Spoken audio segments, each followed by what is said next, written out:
Ô Michael, mas calma aí, Michael. Vamos pensar do ponto de vista do carry trade, tá? Do carry trade. O que que é os juros, Michael? O que que é os juros? O que que é a curva de juros, tá? Você tem os DIs ponta curta e os DIs ponta longa, certo? DI ponta curta, Michael, deixa eu trazer aqui para você responder uma pergunta interessante da sua parte. Deixa eu ver, estamos só com a operação aberta no S&P, ó. Tá indo devagarinho, começou a pagar a gente. Vamos tirar aqui a operação do S&P e ver se vai andar. A única operação que a gente abriu, né, foi do S&P 500. Deixa eu trabalhar aqui. Mas, Michael, olha aqui, ó. Deixa eu passar um insight aqui, ó. A grosso modo, Michael, se você for fazer uma avaliação isolada, você tem razão. Quanto mais os juros de uma moeda sobe, por exemplo, com a elevação da taxa Selic, mais atrativo para o carry fica a moeda. Correto? A interpretação é isso mesmo, tá? Só que o que significa a elevação dos juros, Michael? Né? A elevação dos juros é o que? É para combater a inflação? A elevação dos juros é para controlar a economia que está ficando aquecida? Qual que é o cenário do ciclo econômico que nós estamos vivendo que justifica a elevação dos juros, né? Então tem tudo isso que você tem que levar em consideração, tá ok? Então nós estamos vendo um ciclo econômico de aumento de taxa de juros. Aqui no Brasil nós chegamos no topo já, né? Nós chegamos no final do ciclo na Selic 13,75, correto? Certo? Então a nossa moeda já teve a expectativa do carry trade, tá? Já teve a expectativa, tanto é que o real ele é uma das moedas que menos se desvalorizou perante o dólar globalmente, por incrível que pareça, por mais que você não acredite, o real é uma das moedas que menos se desvalorizou para o dólar nesses últimos meses, tá? Outras moedas perderam muito mais, tá? Então, o que que acontece? Né? A elevação dos juros do Brasil já trouxe a atratividade do carry trade para o nosso real. Nós conseguimos segurar a cotação da nossa moeda. Só que agora, quando você olha aqui do curtíssimo prazo, você está falando de day trade no curtíssimo prazo, da elevação da taxa da puxada dos DIs, não quer dizer que no curto prazo, Michael, tá, o DI dando uma subidinha que vai puxar o dólar de imediato. Não é assim. Quando você olha as curvas de juros, você tem que ver se a ponta longa e a ponta curta estão indo para o mesmo lado, primeira coisa, e ver se a curva de juros está puxando. Se a ponta longa está puxando mais que a ponta curta, ou a ponta curta está puxando mais a ponta longa. Ou seja, se está tendo a abertura da curva de juros. Perceba, por exemplo, aqui, Michael, para ficar mais claro nessa explanação. Ó. Aqui é a curva de juros americana. Funciona a mesma coisa que a curva de juros brasileira, tá? Aqui eu vou tirar aqui o S&P, ó. Vou deixar só aqui uma coisa para você ver. Olha a curva de juros americana. Aqui é a curva de juros americana. Aqui é em cima, são os juros, todos os juros americanos, tá? Todos os juros americanos, voltando para nossa região, né? Porcaria de trade, né? O S&P não quer andar. Pessoal, os mercados estão laterais, tá uma merda, tá? Tá uma merda. Tá bom? Olha aqui então o que está acontecendo, ó. Olha só como é que quando os juros americanos geralmente puxam o dólar. Eu vou fazer um panorama maior para você aqui, vai ficar mais visual para nossa tela. Vou pegar vários dias aqui, ó. Mas não é sempre, pessoal, não é uma fórmula exata. É isso que vocês têm dificuldade de entender, tá? É uma probabilidade. É uma probabilidade. Inclusive, se você for dar uma olhada no acumulado de vários dias aqui, Maicon, ó, você veja só, no acumulado de vários dias, ó, o juros está subindo, ó. Mas o dólar, ele subiu e caiu, ó. Ou seja, ele estava alinhado nesse primeiro ciclo aqui, ó. Depois, o dólar começou a querer balançar aqui, ó. Mas na prática ele caiu, ó. Você está vendo? Não é uma fórmula exata, Michael. Eu estou falando do dólar, mas é a mesma coisa para os DIs, tá? Cada linha dessa aqui que você está vendo preta aqui, ó, representa um dia. Um dia, um dia, um dia, um dia. O que você tem que ver, Michael, para ter uma noção no day trade? Por exemplo, agora no curto prazo. Vamos aumentar no curto prazo aqui, ó, para você entender, ó. Vamos matar o DX no curto prazo aqui, ó. Perceba que no curto prazo, agora eu estou usando o DX aqui, mas é a mesma coisa para o DI, tá?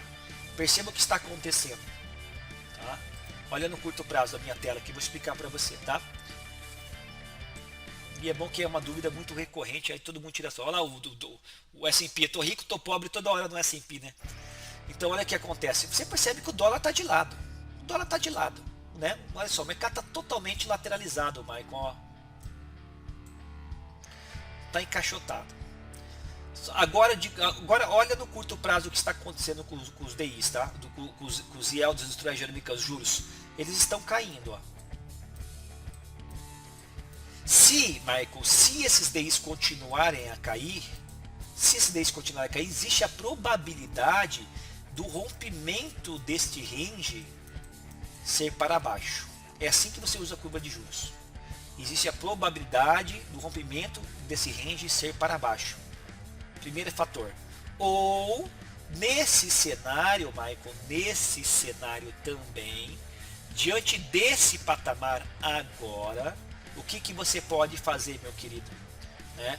Se o preço chegar nesta região, se o preço voltar a chegar nesta região, eu te pergunto, está mais fácil comprar ou está mais fácil vender nesta região de resistência, com os juros caindo? Você entendeu a interpretação, Michael? É assim que a gente faz. A coisa não é um espelho da outra. A coisa não é um espelho da outra.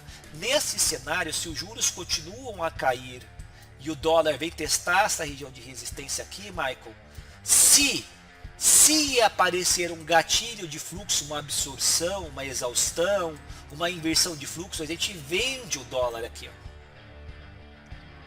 É nesse sentido que você tem que trabalhar, tá ok? Outra coisa, abertura da curva de juros. Juros de 30 anos, juros de 10 anos, juros de 27 anos, ou seja, né, as curvas longas e as curvas curtas. Quando você pega o spread, que é uma curva longa, nesse caso a branca 10 menos 2, e nesse caso a preta 30 menos 5, Michael, 30 menos 5, o que isso diz para você? Essa queda quer dizer que a ponta longa de 10 e de 30 anos está caindo mais rápido do que a ponta curta de 2 e 5 anos. Tá? Então a curva ela está fechando, Michael. Ela está fechando. Tá? A curva ela estava. O que está acontecendo? Ambas as pontas estão caindo. A ponta curta está caindo assim, ó. E a ponta longa está caindo assim, Michael. Ó. Tá vendo? Então está tendo um fechamento da curva de juros. Um fechamento, né? Uma constipação da curva de juros. Tá? O que é legal para o preço startar, Michael? O que é legal para o preço startar com força? Quando a abertura da curva de juros. Seria legal que esta queda de curva de juros fosse assim, Michael. A ponta de baixo caindo assim e a outra ponta caindo assim, ó. Há uma abertura da curva de juros, ó. Uma abertura da curva de juros.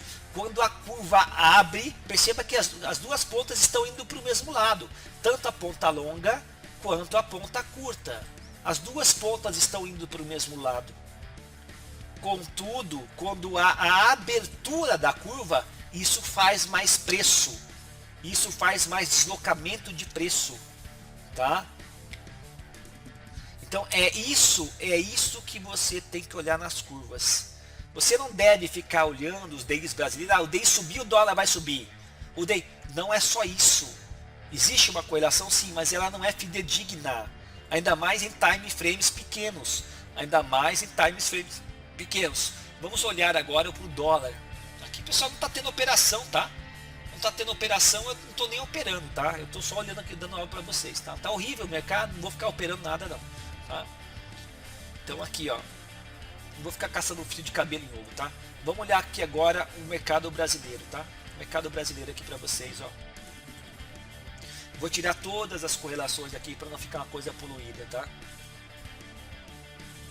Peso mexicano e DX, a linha vermelha aqui é os juros do Brasil, ó. Linha vermelha aqui é o WDO, tá? Perceba como o mercado brasileiro também está de lado. E agora, Michael, olha aqui as curvas de juros. Aqui, deixa eu ampliar um pouco mais as curvas de juros para vocês verem aqui na casa de vocês. Tá? Aprendam de uma vez. Eu demorei muito tempo para alguém me explicar de maneira funcional o que é essa porcaria de curva de juros e como na prática operacional eu aplicava isso. Tá? Demorei muito tempo para entender isso. Tá? Então vamos ver agora. Aqui, ó, olha os DIs na casa de vocês. Esse vermelho aqui é o DI 24. Vou botar ele aqui, ó, acima do DI 25, tá mais ou menos aqui, ó, Michael, ó. São os DIs brasileiros, tá? Por que que eu olho a ponta curta e a ponta longa? Para ter a percepção da abertura ou do fechamento da curva, tá bom? Aí perceba, Michael, nesse escopo, né, que ó, se eu for levar em consideração na métrica, olha aqui, ó, perceba que realmente, olha quando o DI deu esse spike de alta aqui, ó, olha quando o DI deu essa puxada de alta aqui, olha como é que o dólar deu o spike lá em cima, ó. Você tá vendo? Existe uma correlação, mas não é sempre que isso acontece, né? Perceba como o DI caiu aqui, o DI caiu aqui, o dólar caiu lá. Como o DI subiu aqui, ó, o dólar subiu aqui, ó, no Brasil. Tá, ok.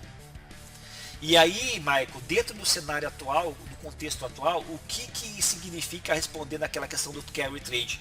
Nós não estamos vivendo mais um ciclo de alta da Selic. Pelo contrário, nós chegamos no pico da taxa Selic, nós chegamos no pico da inflação e estamos vivendo um momento de deflação. Existe uma expectativa do mercado que para a próxima reunião do Copom,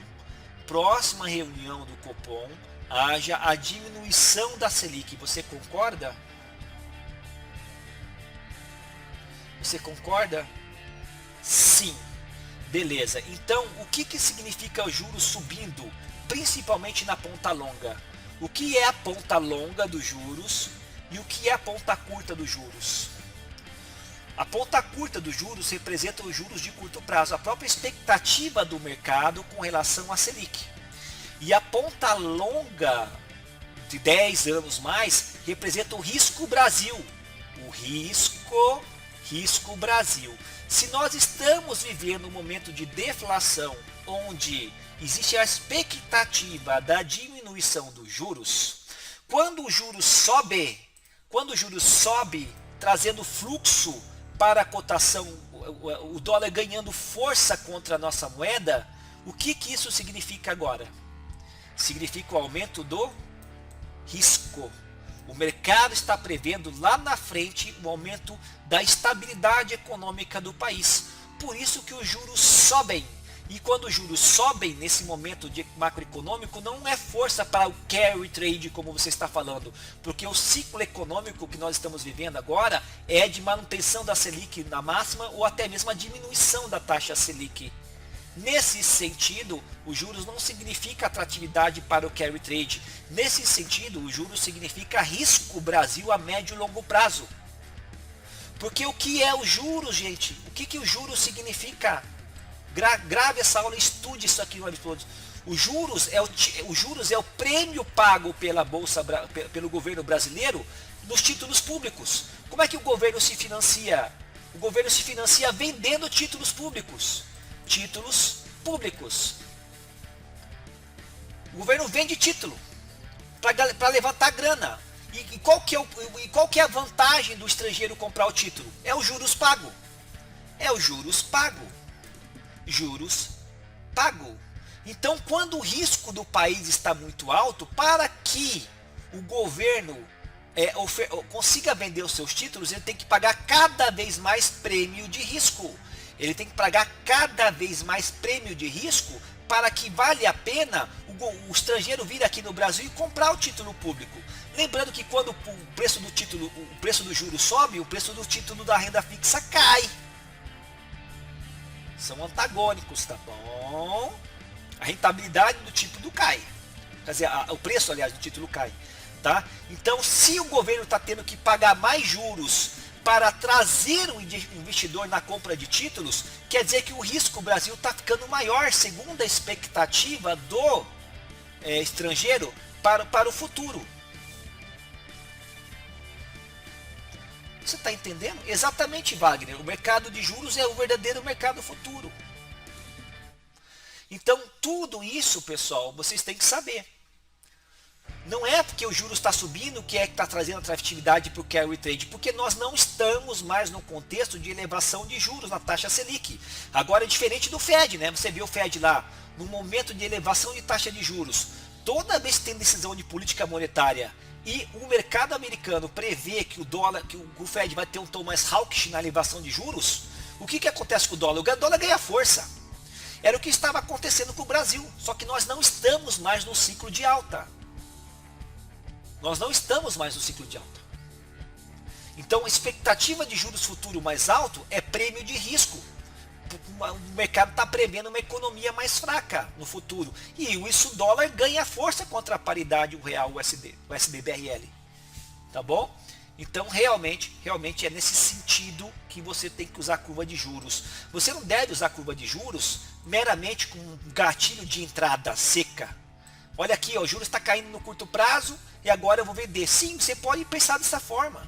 Você pode pensar dessa forma. Olha que o mercado aqui já fechou, né? Aqui não fechou não. Aqui o mercado brasileiro. Olha aqui, você vai identificar um suporte aqui, ó, um suportezinho aqui, ó. O mercado achou uma resistência aqui, ó. O mercado está rompendo esse suporte para baixo, ó. Olha os juros como é que estão invertendo. Isso corrobora. Os juros caíram, subiram e estão invertendo agora. Isso reforça uma possibilidade, sim, de ele continuar o movimento de queda no curto prazo. Mas não quer dizer que vai cair agora. Ele pode fazer isso aqui, ó, e os juros afundar. Pode acontecer, essa correlação não é 100% fidedigna, pessoal. Você não deve embasar a sua decisão única e exclusivamente em nenhum indicador. Seja ele os juros ou não. Você deve embasar dentro de um contexto. Pô, o juros está caindo, pô, está entrando fluxo de venda, a liquidez está chamando o bookmap para baixo. Pô, o DX está caindo também lá fora, os juros americanos também estão caindo, o índice está ganhando força, o índice está subindo. Pô, aí legal. Procure-se por vendas. Mas é nesse sentido que vocês têm que entender o mercado. E as pessoas não entendem. As pessoas não entendem.